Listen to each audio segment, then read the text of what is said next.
शिक्षण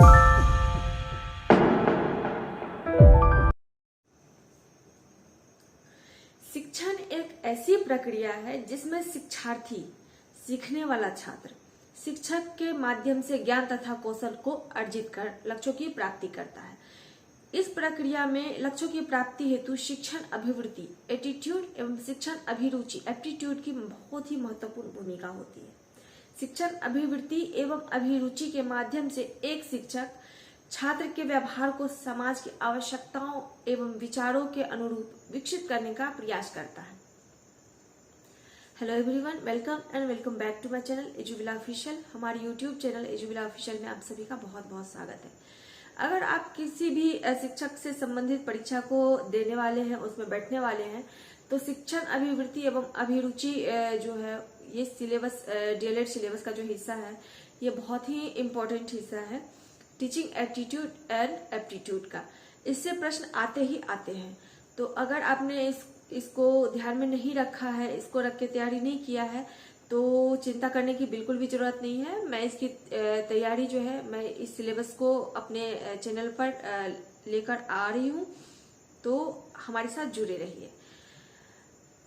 इस वीडियो को बिना स्किप किए पूरा देखिए, क्योंकि मैं आज आप लोगों को बताने जा रही हूँ शिक्षण अभिवृत्ति एवं अभिरुचि का पहला क्लास। तो हम सबसे पहले देखते हैं अभिवृत्ति।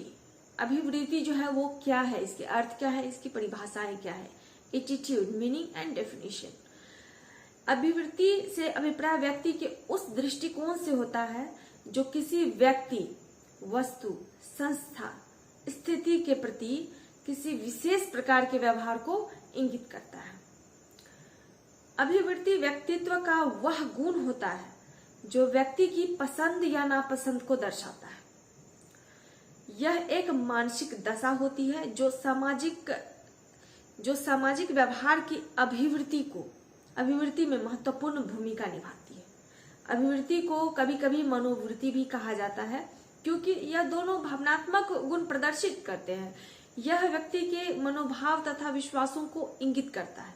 इस प्रकार अभिवृत्ति व्यक्ति के व्यक्तित्व की वह प्रवृत्तियां होती है जो उसे किसी व्यक्ति, वस्तु के संबंध में, किसी विशिष्ट प्रकार के व्यवहार के संबंध में निर्णय लेने के लिए प्रेरित करता है।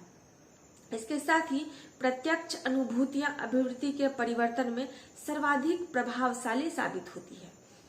प्रमुख शिक्षा शास्त्रियों और मनोवैज्ञानिकों के द्वारा जो अभिवृत्ति के लिए परिभाषाएं दी गई है, वो अब मैं आप लोगों के सामने रखने जा रही हूँ। तो इस चीज को ध्यान से देखिए, क्योंकि बहुत बार ऐसा होता है कि परीक्षा में ये प्रश्न आता ही आता है। आपने अगर परीक्षा दिया है, निश्चित रूप से दिया होगा आपने शिक्षक से संबंधित परीक्षा, या नहीं दिया है तो जानिए कि इस कथन को कभी लिखा जाता है कि ये फलाना कथन जो है वो एक पढ़ा लिखा रहता है कि ये किस विचारक का है, या किस शिक्षा शास्त्री का, किस मनोवैज्ञानिक का है, या कभी कभी लिखा रहता है कि इस मनोवैज्ञानिक ने इनमें से कौन सी परिभाषाएं दी है। तो इस पर हमारी पकड़ होनी बहुत जरूरी है। रेमर्स, रूमेर तथा गेज के अनुसार अभिवृत्ति अनुभवों के द्वारा व्यवस्थित वह संवेगात्मक प्रवृत्ति है जो किसी मनोवैज्ञानिक पदार्थ या वस्तु के प्रति सकारात्मक या नकारात्मक रूप से प्रतिक्रिया करती है। अल्पर्ट के अनुसार अगर हम देखें तो अभिवृत्ति प्रत्युत्तर देने की वह मानसिक तथा स्नायुविक तत्परताओं से संबंधित अवस्था है जो अनुभव द्वारा संगठित होती है तथा जिसके व्यवहार पर निर्देशात्मक तथा गत्यात्मक प्रभाव पड़ता है। फ्रीमेन के अनुसार अभिवृत्ति किसी निश्चित परिस्थितियों, व्यक्तियों एवं वस्तुओं के प्रति संगत रूप से प्रत्युत्तर देने वाली वह स्वाभाविक तत्परता है जिसे सीखा जाता है कि यह किसी व्यक्ति विशेष के प्रत्युत्तर देने की लाक्षणिक रीति बन सकती है। इस प्रकार किसी व्यक्ति, वस्तु या उत्तेजना अथवा इसके समूह के संबंध में किसी व्यक्ति की प्रत्यक्षात्मक और ज्ञानात्मक प्रक्रियाओं के अस्थायी संगठन तथा प्रत्युत्तर तत्परता के मिले जुले रूप को ही अभिवृत्ति कहा जाता है। अब हम बात करते हैं अभिवृत्ति के प्रकार की, टाइप्स ऑफ एटीट्यूड। एटीट्यूड के कितने प्रकार हैं? ऑलपोर्ट के अनुसार अभिवृत्ति 2 प्रकार की होती है। पहली स्वीकारात्मक अभिवृत्ति और दूसरी नकारात्मक अभिवृत्ति। जब किसी व्यक्ति, विचार, घटना या संस्था आदि की उपस्थिति हमें सुखद लगती है, अच्छी लगती है, आनंददायक लगती है तथा उसके प्रति हमारी प्रतिक्रिया जो है वो अनुकूल और सकारात्मक होता है, तो उसे स्वीकारात्मक अथवा सकारात्मक अभिवृत्ति कहते हैं।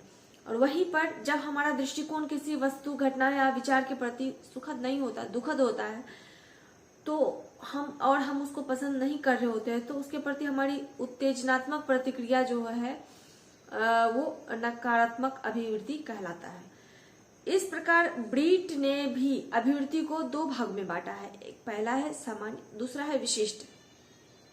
सामान्य अभिवृत्ति जो है, सामान्य अभिवृत्ति जो किसी व्यक्ति, वस्तु, घटना, विचार आदि के बारे में सामान्य रूप से अथवा सामूहिक रूप से व्यक्त की जाती है, उसे सामान्य अभिवृत्ति कहते हैं। जैसे घड़ी वो सामान्य अभिवृत्ति का उदाहरण है। प्राकृतिक घटना आदि के संबंध में व्यक्त विचार सामान्य अभिवृत्ति को इंगित करता है। विशिष्ट अभिवृत्ति वह अभिवृत्ति जो किसी व्यक्ति, वस्तु, घटना, विचार या संस्था आदि के प्रति व्यक्त की जाती है, उसे विशिष्ट अभिवृत्ति कहते हैं। जैसे छात्र में शिक्षक के प्रति सम्मान व श्रद्धा का भाव, बच्चों का माता पिता के प्रति आदर व सम्मान का भाव विशिष्ट अभिवृत्ति कहलाता है। पक्ष विपक्ष के आधार पर अभिवृत्तियां सामान्यतः 2 प्रकार की होती है, भावात्मक या सकारात्मक अभिवृत्ति तथा निषेधात्मक या नकारात्मक अभिवृत्ति। भावात्मक जो है वह जब हम किसी वस्तु, संस्था, व्यक्ति, धर्म, विचार या प्रक्रिया के प्रति विश्वास रखते हैं, उसे पसंद करते हैं, उसके प्रति आकर्षित होते हैं, उसे स्वीकार करते हैं तथा उसके अनुकूल अपने को समायोजित करने का प्रयास करते हैं, तब वह हमारी भावात्मक या सकारात्मक अभिवृत्ति को कहलाती है।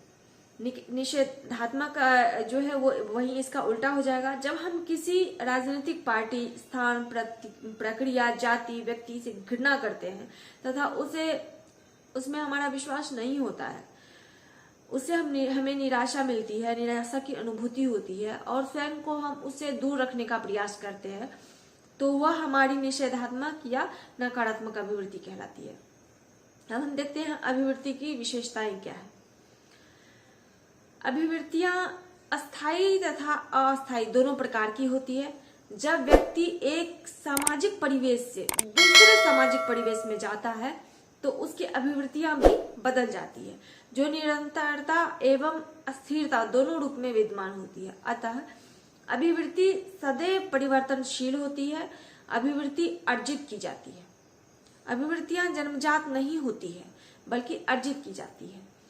इसे किसी घटना, वस्तु अथवा समूह मूल्यों आदि के संबंध में सीखा जाता है। अभिवृत्ति मानव व्यवहार को दिशा प्रदान करती है। किसी व्यक्ति को अभिवृत्तियों का ज्ञान हो जाने पर उसके व्यवहार को समझा जा सकता है। यह मानव व्यवहार को न केवल प्रभावित करता है बल्कि उसे दिशा भी प्रदान करता है। यह संवेगों तथा भावों से प्रभावित होता है। अतः अभिवृत्तियां व्यक्ति के व्यवहार का प्रतिबिंब होता है। प्रेरणात्मक अभिवृत्तियां जो है वो व्यक्ति को किसी विशेष व्यक्ति, वस्तु, घटना अथवा परिस्थिति आदि के संदर्भ में एक विशेष प्रकार से कार्य करने के लिए प्रेरित करता है। संवेदनशीलता अभिवृत्ति बाह्य परिवेश में होने वाली सामान्य घटनाओं के प्रत्यक्षण एवं विश्लेषण के प्रति संवेदनशील होती है। इसके अतिरिक्त संवेगबद्धता, संज्ञानात्मकता, अनुकूलनशीलता आदि भी अभिवृत्ति की अन्य विशेषताएं हैं। अतः अभिवृत्ति जांच का उपयोग किसी कार्य करने की सफलता को इंगित करता है। तो अभी हमने देखा है अभिवृत्ति के जो अर्थ है उसको, उसके प्रकार को, उसकी विशेषताओं को। तब तक के लिए यदि आपको हमारा ये वीडियो अच्छा लगे, हेल्पफुल लगा हो, तो चैनल को सब्सक्राइब कीजिए, बेल आइकन को हिट कीजिए। इससे हमारे नए वीडियो का नोटिफिकेशन आपको मिलता रहेगा। अपने दोस्तों के साथ ज़्यादा से ज़्यादा शेयर कीजिए ताकि उनको भी लाभ मिल सके। और यदि हमारे वीडियो को अगर आप लाइक करते हैं तो हमें बहुत खुशी होगी। Thank you.